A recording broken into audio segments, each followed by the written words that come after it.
Beredar video seorang pria yang mengenakan baju satpam mentraktir es krim untuk 2 orang pengamen anak hingga viral di media sosial. Dalam video yang diunggah oleh akun Instagram @banjarnahor, Jumat, tanggal 20 Januari tahun 2023, terlihat seorang satpam memberikan es krim untuk seorang anak diduga pengamen. Anak tersebut mengenakan pakaian berwarna pink dan rambutnya diikat. Melihat ada seorang anak lagi di luar gerai, satpam itu tampak melambaikan tangan ke arah sang anak. Satpam tersebut seolah memanggil bocah itu agar masuk ke dalam gerai. Lantas, sang satpam memesan es krim lagi untuk anak tersebut.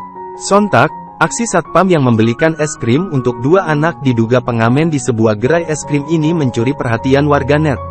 Tak sedikit yang terharu atas tindakan satpam tersebut. Video yang diunggah oleh akun Instagram @banjarnahor pun mendapat banyak respons dari warganet. Hingga kini, belum diketahui pasti lokasi kejadian itu. Namun, berdasarkan balasan pengunggah di kolom komentar, ia menyebut, lokasi berada di sebuah gerai es krim area Jati Sampurna, Bekasi, Jawa Barat.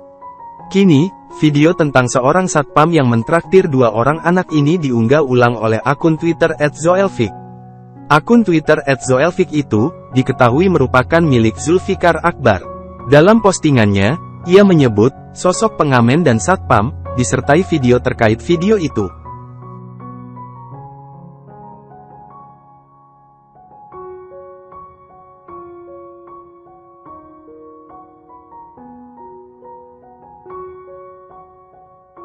Terima kasih sudah nonton, jangan lupa like, subscribe, dan share ya!